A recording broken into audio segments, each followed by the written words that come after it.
가을 공원입니다. 낙엽이 천천히 떨어지고 있습니다. 한 남자가 벤치에 홀로 앉아 있습니다. 68세입니다. 손에는 오래된 편지 한 통이 쥐어져 있습니다. 그는 매일 이 자리에 옵니다. 아내가 자신의 이름을 잊어버린 지 3년째입니다. 하지만 이상하게도 이 벤치만은 절대 잊지 않았습니다. 왜일까요? 이곳이 바로 두 사람의 사랑이 시작된 곳이었기 때문입니다. 지금부터 들려드릴 이야기는 실화입니다. 68세 남편 현우와 66세 아내 순자의 이야기입니다. 그날의 진단. 2021년 가을이었습니다. 병원 진료실에 앉아 있었습니다. 의사가 MRI 사진을 가리키며 말했습니다. 초기 치매가 아닙니다. 이미 중기 단계입니다. 기억의 손실이 빠르게 나타날 수 있습니다. 순자는 환하게 웃으며 말했습니다. 아이고, 내 머리가 이제 장난치나 봐요. 현우의 표정은 굳어 있었습니다. 그날부터 나는 두려웠습니다. 그녀가 나를 잊을까봐, 우리의 시간을 잊을까봐, 아니, 어쩌면 이미 잊고 있는 건 아닐까. 그 생각만으로도 숨이 막혔습니다. 병원을 나와 집으로 돌아오는 길, 순자는 창밖을 보며 말했습니다. 여보, 저 나무 봐요. 참 예쁘네요. 나는 대답하지 못했습니다. 그 나무를 우리가 40년 동안 매일 보던 나무라는 것을 그녀는 이미 잊고 있었습니다. 그날 밤 나는 혼자 거실에 앉아 있었습니다. 40년 동안 모아온 사진첩을 꺼냈습니다. 결혼식 사진, 딸이 태어난 날, 첫 여행 사진. 모든 순간이 그녀와 함께였습니다. 이 모든 걸 그녀가 잊는다면 나는 무엇을 위해 살아온 걸까요? 그때 순자가 거실로 나왔습니다. 여보, 왜 앉아요? 나는 웃으며 대답했습니다. 그냥 추억 좀 보고 있어요. 순자가 내 옆에 앉았습니다. 우리 참 행복했네요. 앞으로도 그럴 거예요. 나는 그녀의 손을 잡았습니다. 그렇게 믿고 싶었습니다. 이름이 사라지다. 6개월이 지났습니다. 어느 날 아침이었습니다. 순자가 나를 보며 말했습니다. 저기요, 물 좀 주시겠어요? 저기요. 그 한마디가 내 가슴을 찢었습니다. 40년을 함께 산 아내가 이제 나를 저기요라고 부릅니다. 나는 물을 가져다 주며 물었습니다. 여보, 나 누군지 알아요? 순자는 고개를 갸웃거렸습니다. 미안해요. 잘 모르겠어요. 근데 착한 분 같아요. 나는 욕실로 들어가 세면대를 붙잡고 울었습니다. 소리가 새어나가지 않도록 수건을 입에 물었습니다. 그날 오후 딸 민지에게 전화가 왔습니다. 아빠, 엄마가 저도 몰라보셨어요. 영상통화로 인사했는데 저한테 누구냐고 물어보셨어요. 민지의 목소리가 떨리고 있었습니다. 나는 목소리를 가다듬으며 대답했습니다. 괜찮아. 엄마가 내 얼굴을 모르는 게 아니야. 그냥 시간이 잠깐 흐려진 거야. 곧 나아질 거야. 하지만 나도 알고 있었습니다. 나아지지 않는다는 것을. 전화를 끊은 뒤 나는 혼자 부엌 한 구석에 앉았습니다. 순자는 거실에서 TV를 보고 있었습니다. 웃음소리가 들렸습니다. 그 웃음소리가 나를 더 슬프게 했습니다. 그녀는 아무것도 모르고 있었으니까요. 나는 혼자 울었습니다. 소리 없이 아무도 보지 않는 곳에서. 그날 저녁 나는 순자에게 물었습니다. 여보, 나 좋아해요? 순자는 환하게 웃으며 대답했습니다. 당연하죠. 아주 좋은 분 같아요. 이름은 모르지만 마음이 따뜻한 걸 알 수 있어요. 나는 그 말에 위로받았습니다. 이름은 잊어도 마음은 기억하고 있구나. 그것만으로도 충분하다고 생각하기로 했습니다. 그 벤치의 기억. 다음 날 나는 순자를 데리고 공원에 갔습니다. 그 벤치가 있는 곳으로 갔습니다.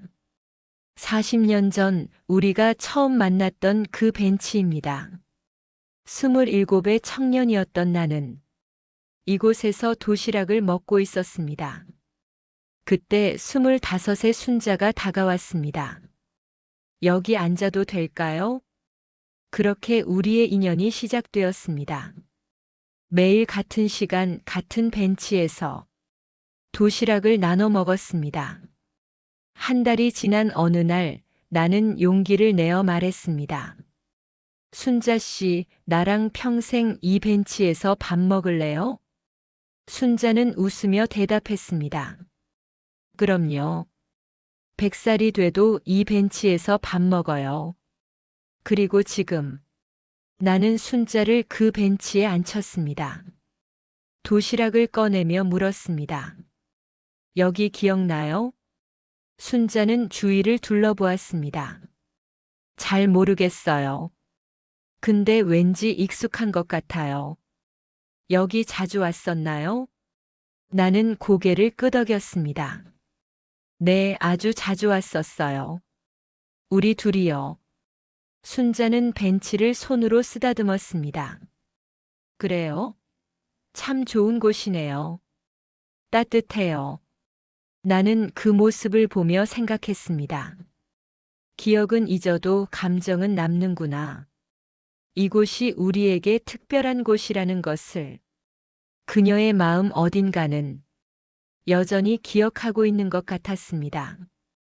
우리는 그날 오후 내내 벤치에 앉아 있었습니다. 순자는 계속 미소 짓고 있었습니다. 이유는 몰라도 행복한 것 같았습니다. 나는 그 모습만으로도 위로받았습니다. 그날부터 나는 매일 순자를 이 벤치로 데려왔습니다. 비가 와도 눈이 와도 우리는 이곳에 왔습니다. 순자는 항상 같은 말을 했습니다. 여기 참 좋네요. 왠지 마음이 편해져요.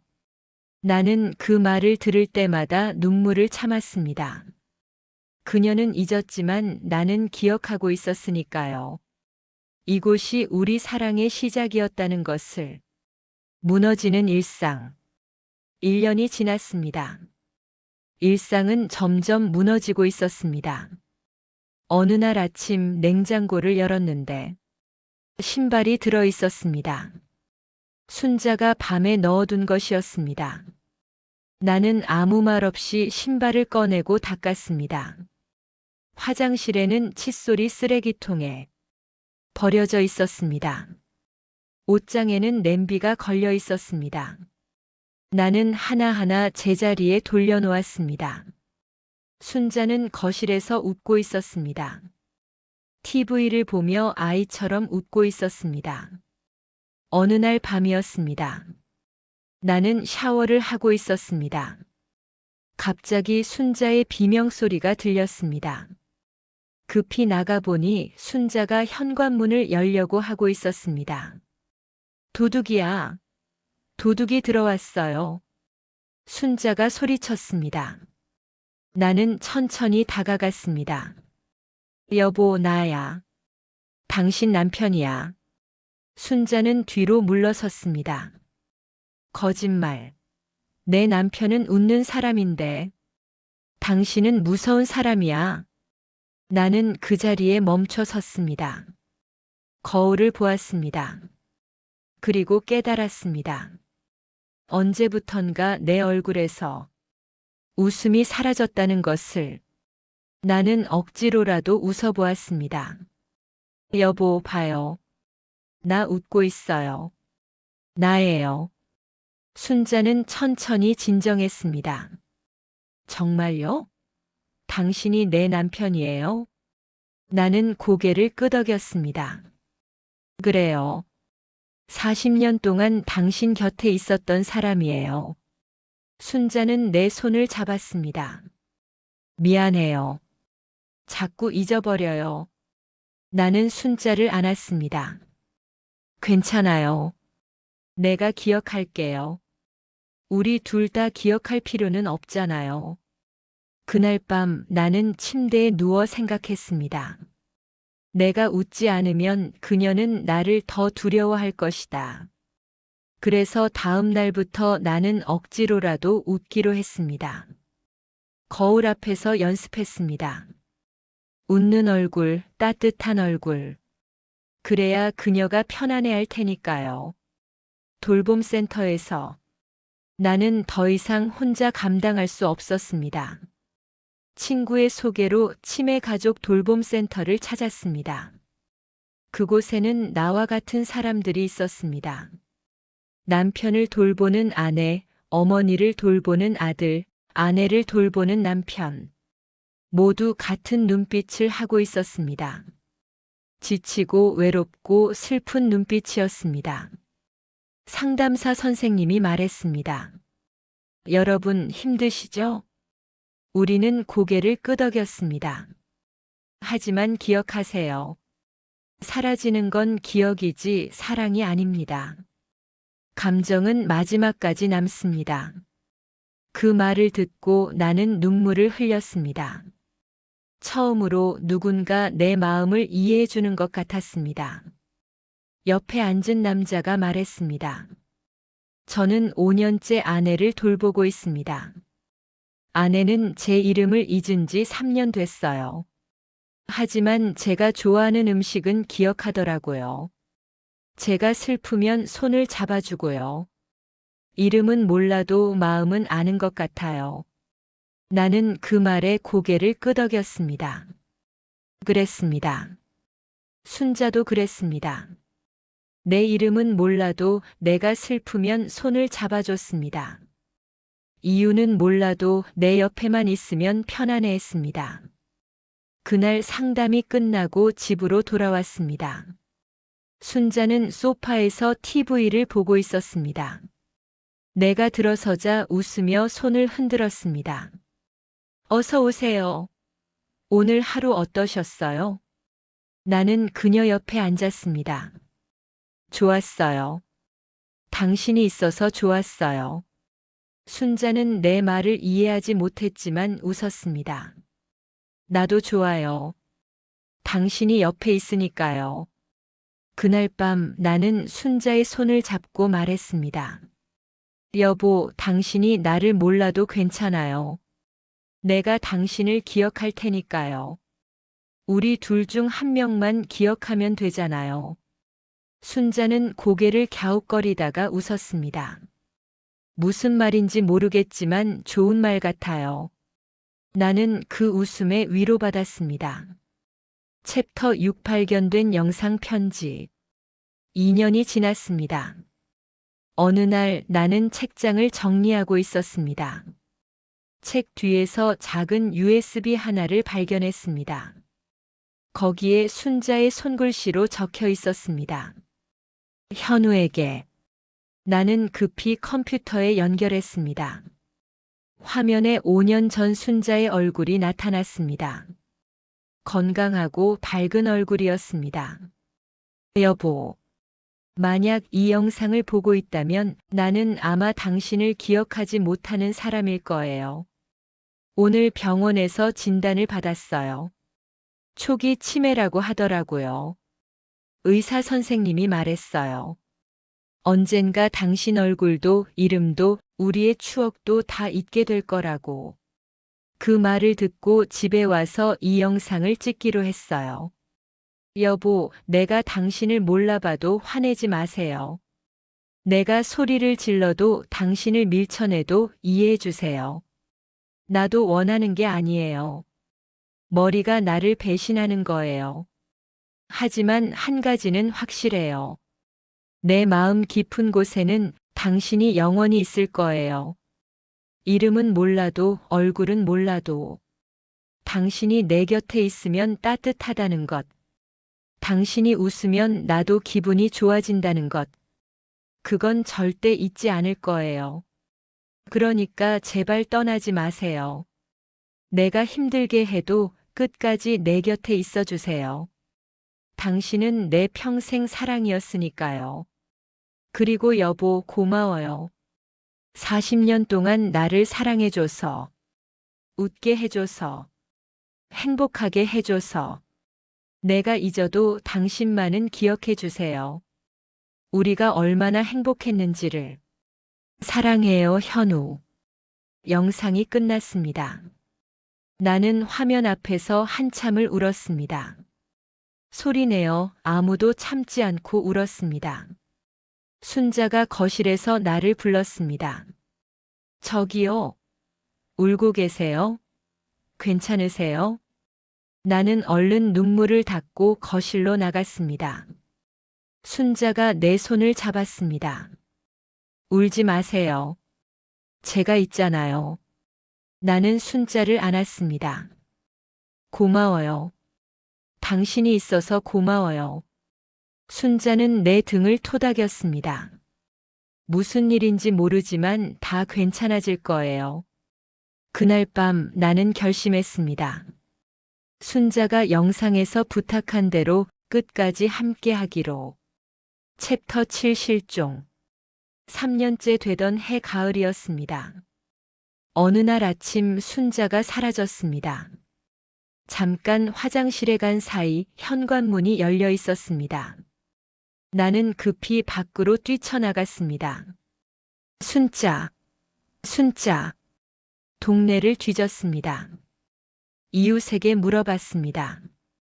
아무도 보지 못했다고 했습니다. 나는 경찰에 신고했습니다. 딸에게 전화했습니다. 민지는 울먹이며 말했습니다. 아빠, 엄마 꼭 찾을 거예요. 나는 전단지를 만들어 동네 곳곳에 붙였습니다. 사진과 함께 순자의 특징을 적었습니다. 치매를 앓고 있습니다. 가족을 찾고 있습니다. 비가 내리기 시작했습니다. 나는 우산도 없이 거리를 헤맸습니다. 순자는 어디로 간 걸까요? 기억이 사라진 사람은 어디로 가는 걸까요? 그때 문득 생각났습니다. 그 벤치. 나는 공원으로 달려갔습니다. 빗속을 뚫고 숨이 차도록 달렸습니다. 그리고 그곳에서 그녀를 발견했습니다. 순자는 벤치에 앉아 있었습니다. 비에 흠뻑 젖은 채 미소를 짓고 있었습니다. 여보. 나는 달려가 순자를 안았습니다. 순자는 놀란 표정으로 나를 보았습니다. 누구세요? 왜 우세요? 나는 눈물을 흘리며 말했습니다. 괜찮아요. 이제 괜찮아요. 순자는 고개를 갸웃거렸습니다. 여기가 어디예요? 왜 제가 여기 있는지 모르겠어요. 그냥 여기 오고 싶었어요. 왠지 이곳이 따뜻한 것 같아서요. 나는 순자의 어깨에 내 재킷을 덮어주었습니다. 맞아요. 여기가 맞아요. 우리가 사랑을 시작한 곳이니까요. 당신 마음이 기억하고 있었던 거예요. 순자는 벤치를 만져보았습니다. 그래요? 참 신기하네요. 마음이 기억한다니. 우리는 그날 밤 한참을 그 벤치에 앉아 있었습니다. 비를 맞으면서 추운데도 우리는 그곳에 있었습니다. 경찰이 왔을 때 나는 말했습니다. 괜찮습니다. 이제 집으로 갈게요. 집으로 돌아와 순자에게 따뜻한 물로 샤워를 시켰습니다. 옷을 갈아입히고 따뜻한 차를 내어주었습니다. 순자는 차를 마시며 말했습니다. 오늘 무슨 일이 있었나요? 왠지 중요한 일 같은데. 나는 웃으며 대답했습니다. 중요한 일이었어요. 당신이 우리의 사랑을 기억해냈거든요. 챕터 8 마지막 생일 그리고 이후. 6개월이 지났습니다. 순자의 67번째 생일이 다가왔습니다. 나는 케이크를 준비했습니다. 딸 민지도 왔습니다. 민지는 엄마를 보며 웃었습니다. 엄마 생일 축하해요. 순자는 민지를 보며 고개를 갸웃거렸습니다. 예쁘네요. 누구예요? 민지는 눈물을 참으며 말했습니다. 저요, 엄마 딸이에요. 순자는 웃었습니다. 딸이 있었구나. 참 예쁘네요. 나는 케이크에 촛불을 켰습니다. 그리고 40년 전 녹음했던 노래를 틀었습니다. 내가 순자에게 프러포즈할 때 불렀던 노래였습니다. 노래가 흐르기 시작했습니다. 순자는 가만히 노래를 들었습니다. 그리고 갑자기 나를 바라보았습니다. 눈빛이 달라져 있었습니다. 현우 씨. 나는 숨이 멎었습니다. 순자가 내 손을 잡았습니다. 현우 씨 맞죠? 나는 고개를 끄덕였습니다. 순자의 눈에서 눈물이 흘렀습니다. 나 기억나요. 당신이 이 노래 불렀을 때 나한테 청혼했죠. 나는 너무 기뻐서 울었어요. 나는 입을 열 수 없었습니다. 순자는 계속 말했습니다. 미안해요. 자꾸 잊어버려서. 당신 얼굴도 이름도 우리의 시간도. 하지만 한 가지는 확실해요. 당신을 사랑했어요. 아니, 지금도 사랑해요. 나는 순자를 안았습니다. 민지도 울고 있었습니다. 우리는 그렇게 한참을 안고 있었습니다. 그 순간은 단 3분이었습니다. 곧 순자는 다시 나를 낯선 눈빛으로 보았습니다. 저기요, 왜 우세요? 나는 웃으며 대답했습니다. 행복해서요. 당신이 있어서 행복해서 그래요. 그날 밤 나는 일기에 적었습니다. 오늘 순자가 나를 기억했다. 단 3분이었지만 그것으로 충분했다. 그녀가 나를 사랑했다는 것을 확인했으니까. 3개월이 지났습니다. 순자의 상태가 급격히 나빠졌습니다. 병원에 입원했습니다. 의사는 말했습니다. 이제 시간이 얼마 남지 않았습니다. 나는 매일 병원에 갔습니다. 순자의 손을 잡고 앉아 있었습니다. 순자는 눈을 감은 채 조용히 숨을 쉬고 있었습니다. 나는 그녀에게 말했습니다. 여보, 우리 참 행복했죠. 40년이 짧지 않았어요. 당신 덕분에 나는 행복했어요. 이름을 잊어도 얼굴을 잊어도 괜찮아요. 우리가 함께한 시간만큼은 내가 기억할게요. 어느 날 새벽이었습니다. 순자의 손이 약하게 내 손을 쥐었습니다. 나는 눈을 떴습니다. 순자가 나를 보고 있었습니다. 희미하게 하지만 따뜻하게 웃고 있었습니다. 나는 그녀의 손을 꽉 잡았습니다. 여보, 나예요. 현우예요. 순자는 천천히 고개를 끄덕였습니다. 입술이 움직였습니다. 사랑해요. 그 말이 순자의 마지막 말이었습니다. 순자는 그렇게 조용히 눈을 감았습니다.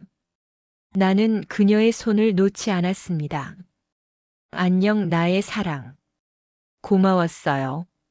함께 해줘서. 1년이 지났습니다. 나는 이제 돌봄센터에서 봉사자로 일하고 있습니다. 나와 같은 아픔을 겪는 사람들을 돕고 있습니다. 한 남편이 나에게 물었습니다. 어떻게 버티셨어요? 어떻게 끝까지 함께 할 수 있었어요? 나는 대답했습니다. 사랑은 기억 속에 남는 게 아닙니다. 삶 속에 남는 겁니다. 그녀가 나를 잊어도 내가 그녀를 사랑하면 됩니다. 그것만으로 충분합니다. 그날 저녁 나는 그 벤치에 갔습니다. 매일 가는 그곳에 앉았습니다. 순자가 좋아하던 커피를 2잔 들고 하나는 내가 마시고 하나는 그냥 옆에 두었습니다. 여보, 오늘도 여기 왔어요. 당신 없어도 나는 여전히 이곳에 와요. 왜냐하면 당신이 여기 있으니까요. 내 마음 속에, 이 벤치 위에, 이 공기 속에 당신은 여전히 나와 함께 있으니까요. 낙엽이 떨어집니다. 바람이 불어옵니다. 나는 웃습니다. 혼자가 아닙니다. 그녀가 여전히 내 곁에 있으니까요. 사랑은 기억이 아니라 삶입니다. 순자는 떠났지만 우리의 사랑은 여전히 여기 있습니다. 이 벤치 위에, 이 순간 속에, 내 심장 속에 영원히. 오늘 집에 돌아가시면 사랑하는 사람에게 안부 한번 물어보세요. 그 한마디가 평생 기억될 수도 있으니까요. 구독과 좋아요, 댓글로 이 이야기를 응원해 주세요. 감사합니다.